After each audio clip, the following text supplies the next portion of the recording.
This is the Investor Connect KiwiTech 2022 podcast series. In this series, we discuss trends and topics in the startup world.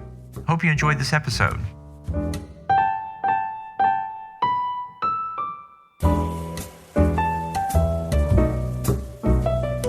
Investor Connect is a 501c3 nonprofit dedicated to the education of investors and startups for fundraising.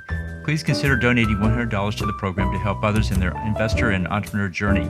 You can find the donate button on the investorconnect.org website.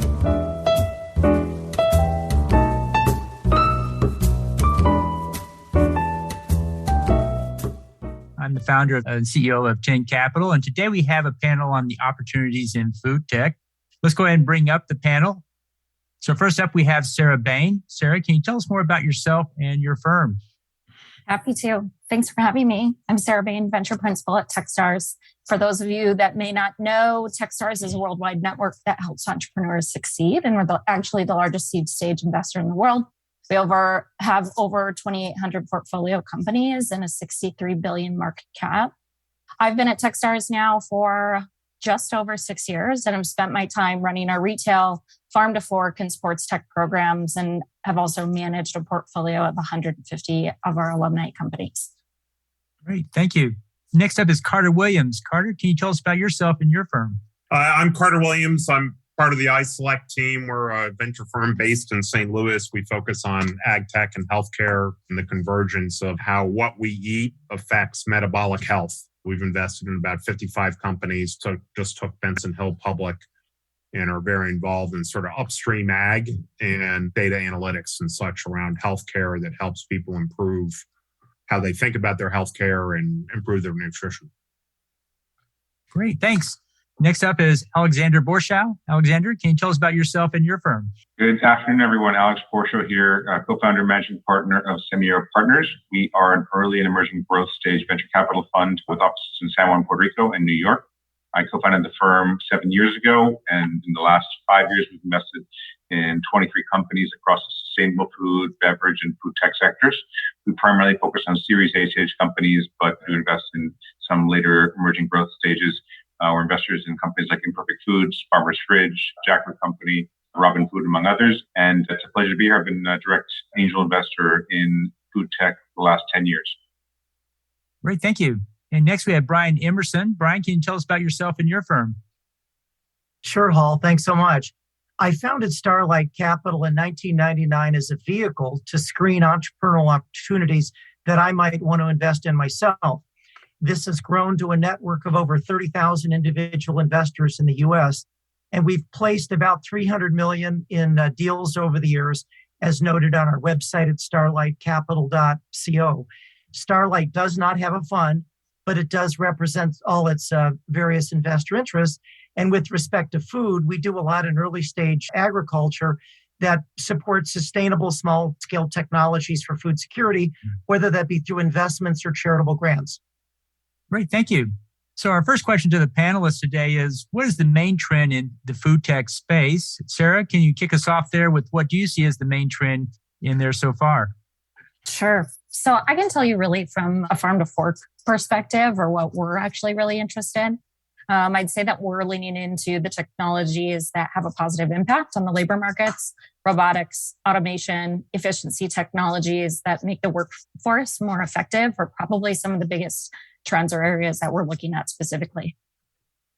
Great. And Carter, what do you see as the main trend here so far? There's a large shift to more protein as we sort of see global markets and foreign countries increase the number of people in the middle class, putting demand on the protein chain. So we expect that the food system is going to have to realign for that. And then at the same time, people want higher quality food. They're more concerned about their health. They're understanding the connection between health and what they eat. And so that's putting more demands on transparency and an understanding both from a healthcare standpoint and from, to a degree, some ESG factors that people are sort of putting pressure back on the supply chain and challenging it to be more responsible. Great, thanks. And Alexander, what do you see as the main trend in the food tech space today from where you are?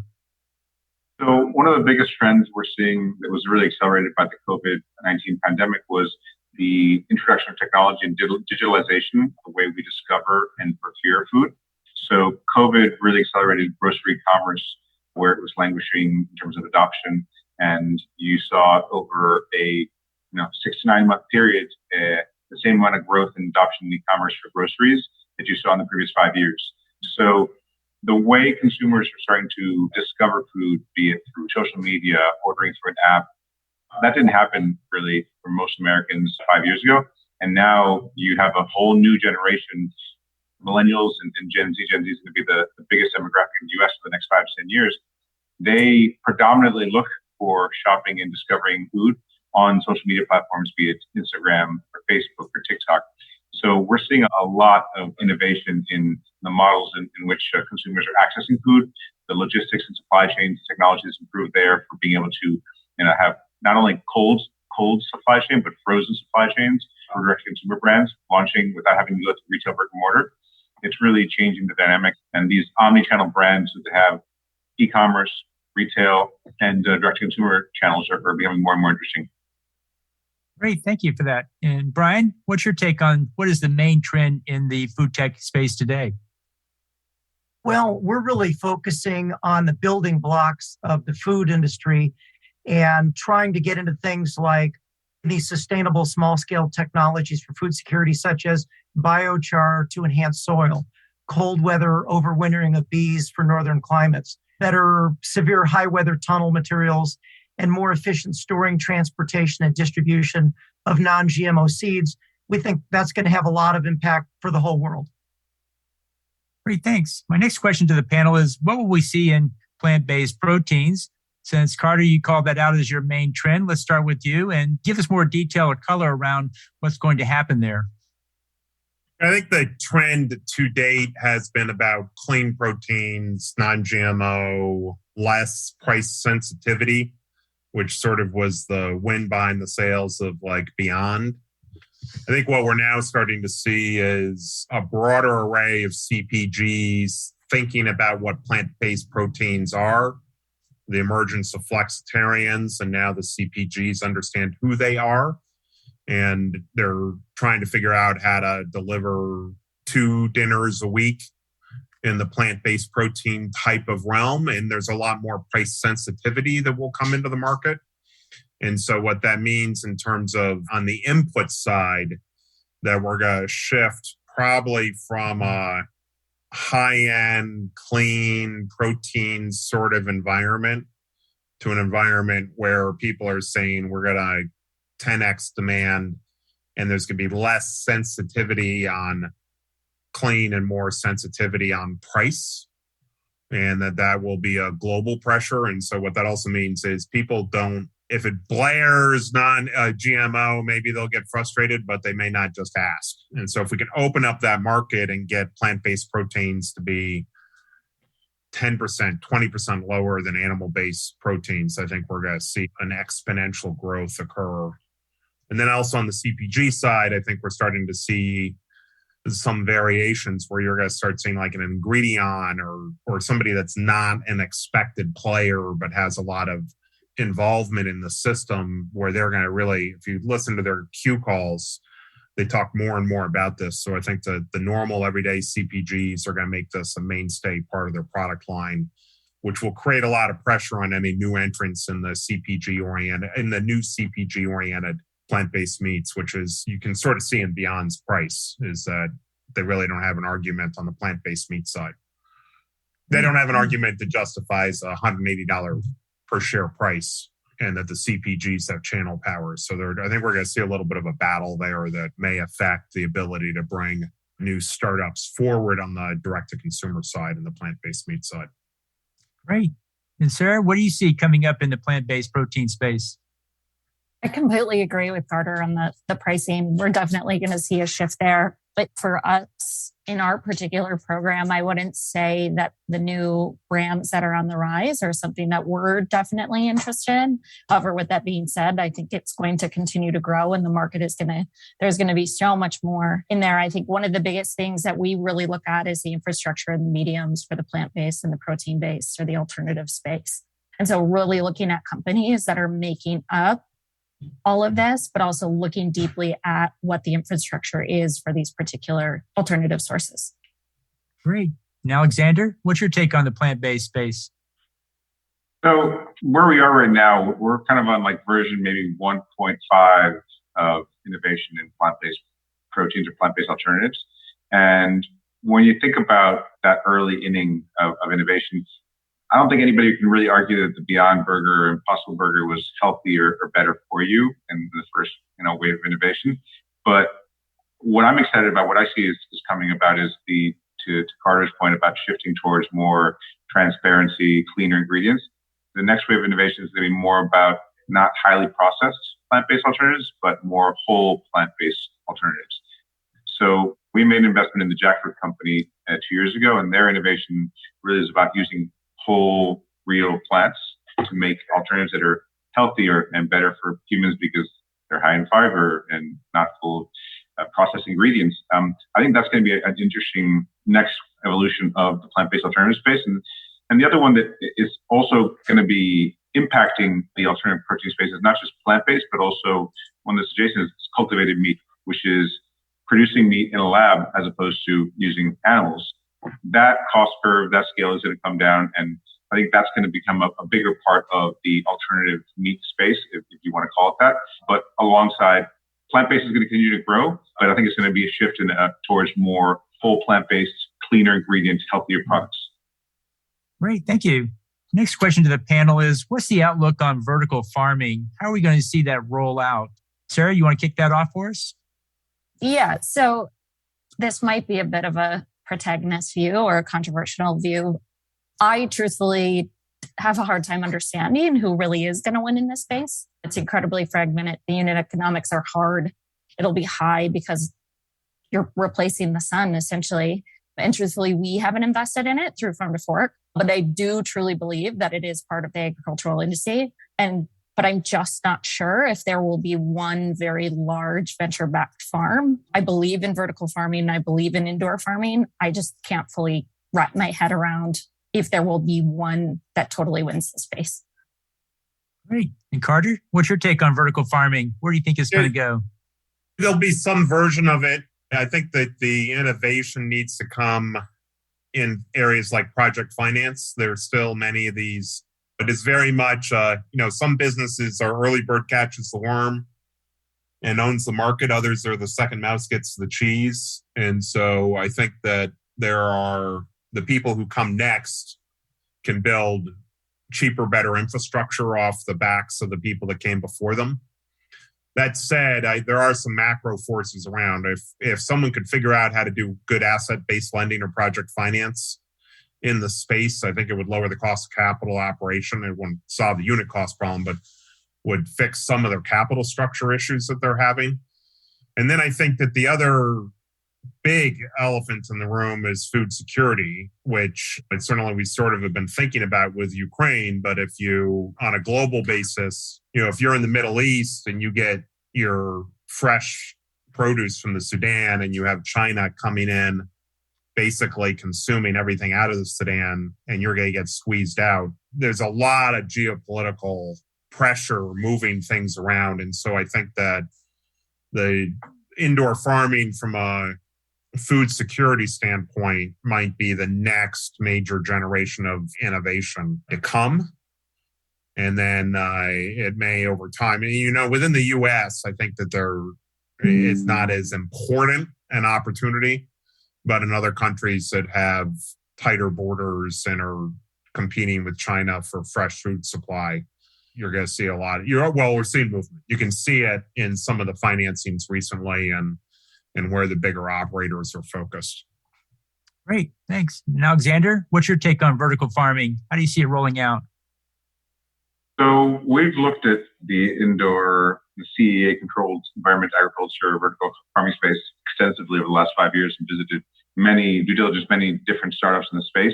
There's been quite a bit of hype and frothiness around some of the big announcements like Plenty raising $200 million from SoftBank, Vision Fund, Bright Farms was acquired last year, Gotham Greens just raising $100 million Series E.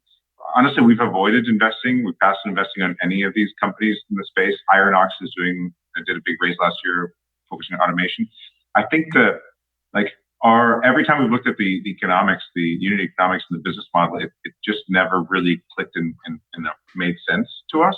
But now you're starting to see companies that have gone through somewhere between 5 and 10 years of R&D and continuous improvement and done it with quite a bit of capital, but trying to get to models that do make sense. So, when you have a greenhouse that's co-located basically with a distribution center for a grocery retailer in a region, you really can cut down on transportation costs and actually improve freshness and quality of products. But the product set is limited, right? You're not going to be feeding the world with lettuce, right? There is a huge market for lettuce and leafy greens in the US, at least. And it's like a $4 billion market. And so it's not insignificant, but going from there to producing other things like tomatoes or vegetables, it's not going to solve all the problems, but it's definitely going to be a model that will be effective for certain products. And one thing that we see is consumers are willing to pay more for local products. So one of the things that vertical farming does offer is that co-location closer to urban areas, closer to the consumer. It allows the marketing of local products, and it gives a retailer a more secure supply chain, less transportation logistics costs, which, as we've all seen, have become a bigger issue, especially with 96% of the lettuce in the U.S. produced basically in California and partly in Arizona. So when you have huge transportation cost logistics issues with transportation across the U.S., when you can have a greenhouse located, within an hour's drive of New York City and Boston and Philadelphia, that's a big shift in the availability of fresher, healthier produce. So it's going to have its place. I don't think it's going to be publicly traded companies like AppHarvest. They haven't really proven that they can actually produce any real commercial scales, but I think it's going to be over the next 5 to 7 years, you're going to see the several leaders and winners in the space. I don't think it's going to be just one. Great. And Brian, what's your take on vertical farming? Where do you think it's going to go? Well, I want to echo some of Alexander's great points. We have invested in a very small scale vertical farm. It works on kind of the individual level, but when you look at the inputs, light, water, shelter with heat, nutrients distribution, we haven't found anything that looks like it'll scale and be profitable yet. I know there are some models out there that are coming online, and we think it will be important going forward to feed everyone, but we haven't found anything yet that we put money in on a larger scale. So we're looking. Great. So our next question is what role will the Zero Food Waste initiative take? And Carter, can you kick us off there and tell us more about where you think that fits in the startup landscape right now?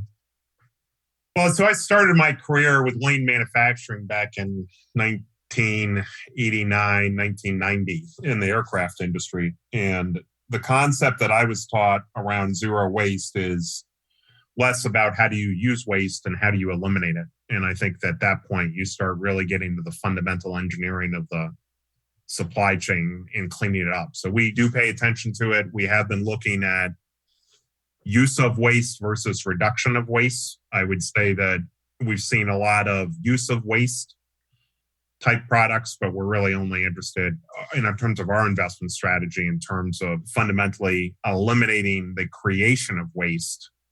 When we did that in manufacturing, we typically saw orders of magnitude change in production efficiency. When we looked at recovery of waste, we typically saw incremental gains. So we're focused about that in the genetics and upstream in the supply chain and some of the ordering systems, preservation and areas like that to look at better mechanisms. Great, thanks. And Alexander, where do you see zero food waste playing in the current market? Yeah, I actually am really excited about the movement to eliminate and reduce food waste. Now, food waste happens at several different steps in the value chain, right? There's food waste at the production farm level, there's food waste at the distribution level, and then there's food waste at the retail and the home level. So if we can, you can separate each of those and create opportunities for reducing waste in that space. But from an environmental impact perspective, consumers are very interested in reducing food waste. Nobody likes wasting products. I was an angel investor in Imperfect Foods, and then my fund, Semillero Partners, ended up investing as well. They're a great example of a company that their mission was to set out to reduce food waste. And just to demonstrate how much consumers were aligned with their mission, they grew dramatically over the first 4 years because consumers who liked the idea that they were taking all this fruits, vegetables, food that was otherwise going to be thrown out or wasted at the farm level, right? Because it wasn't optically perfect, it didn't have the perfect shape or it had a little scratch on it, but it was perfectly nutritious and healthy, and being able to buy it at a 30 to 50% discount to retail. So consumers are very interested in initiatives to reduce food waste and are willing to pay for products that are quote unquote, otherwise would be wasted.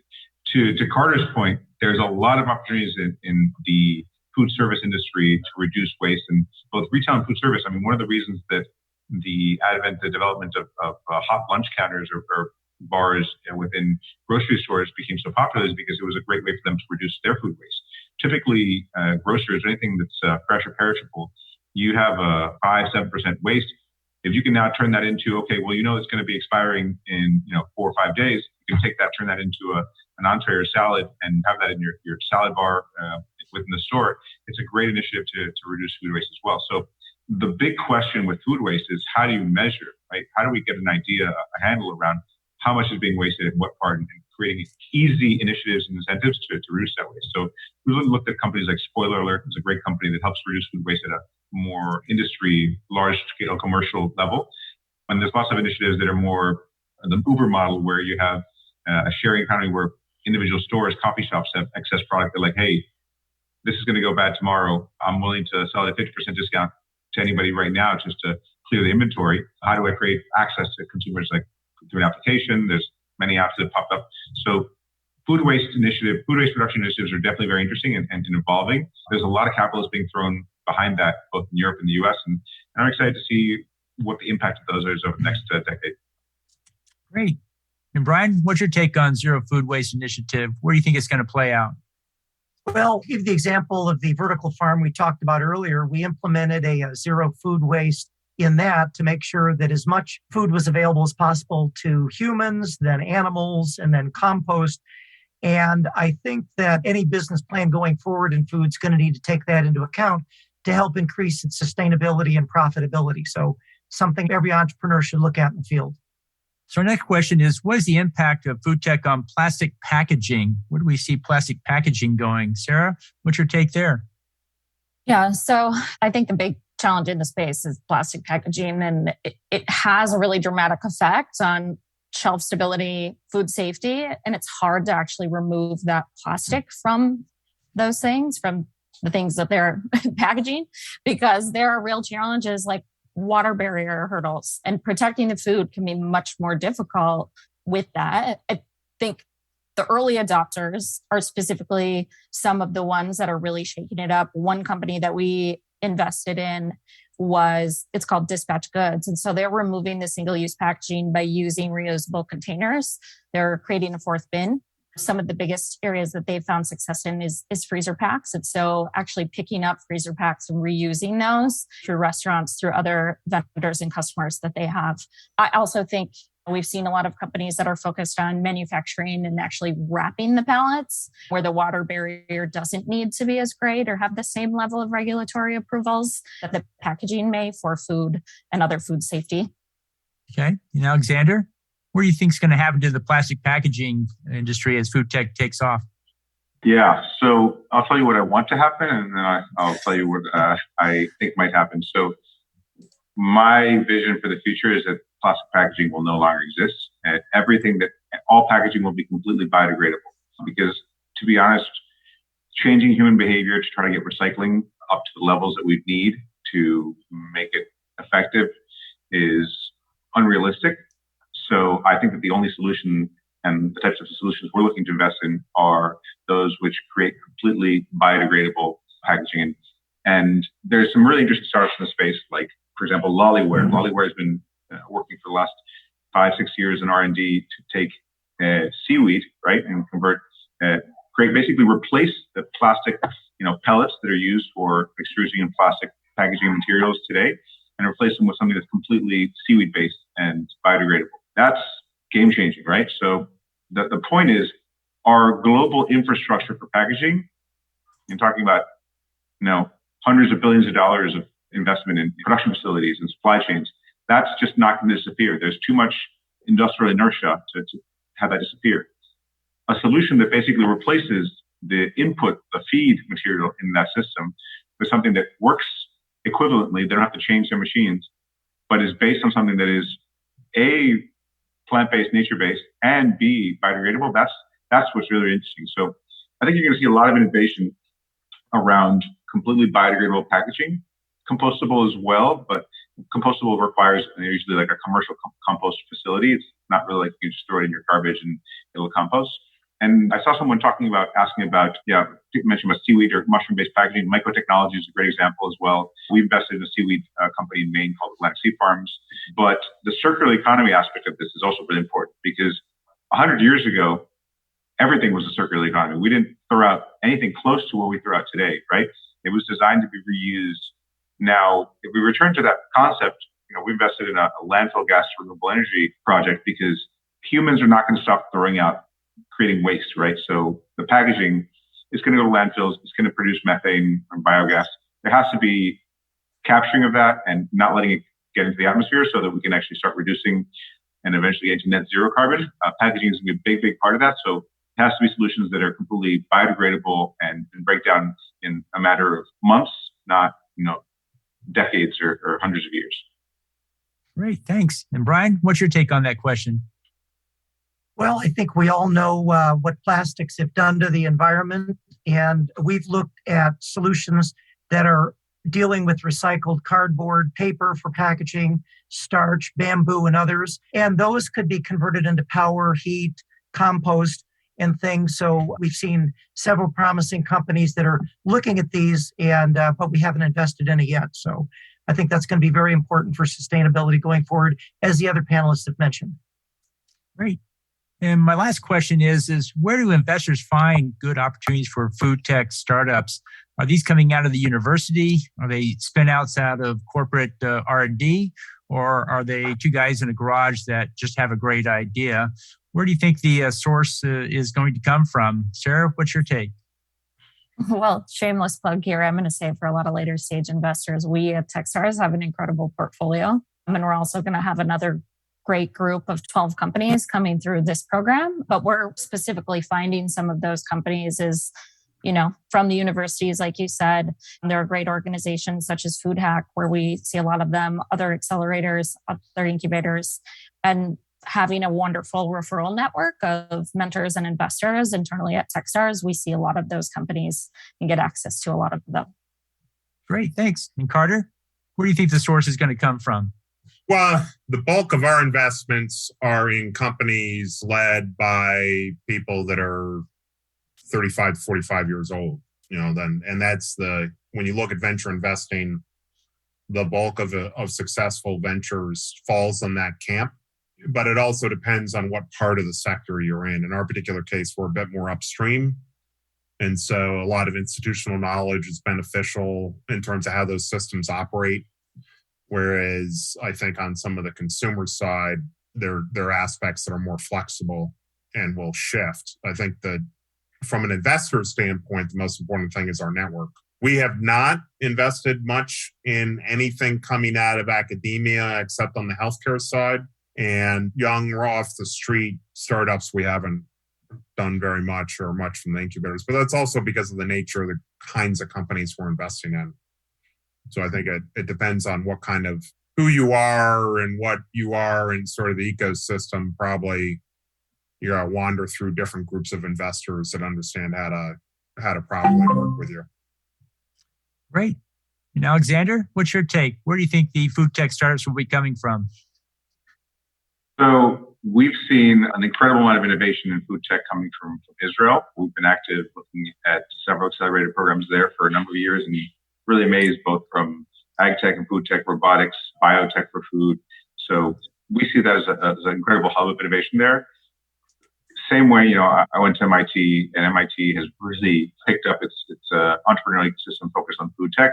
So we see a lot of both other universities spurring investment in innovation into startups and innovation in those spaces. So I think those academic institutions that have technology and have an interest in innovating in food and see that as a solution for some of the UN Sustainable Development Goals, is you're going to see innovation coming from there. And then the mother of all innovation really is need, right? So when you see countries like China, right, that is looking at ways to feed their population sustainably, I think in the most recent 5-year plan, they mentioned that they were going to be allocating a significant amount of capital to specifically cultivated meat and food tech.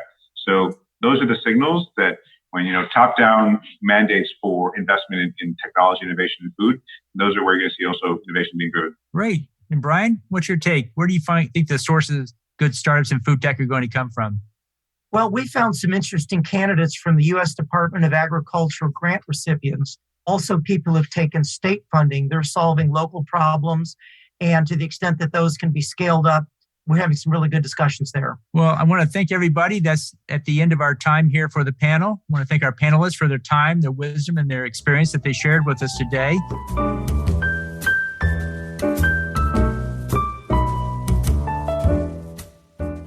Paul T. Martin is the director of Investor Connect, which is a 501c3 nonprofit dedicated to the education of investors for early stage funding. All opinions expressed by Hall and podcast guests are solely their own opinions and do not reflect the opinion of Investor Connect. This podcast is for informational purposes only and should not be relied upon as a basis for investment decisions.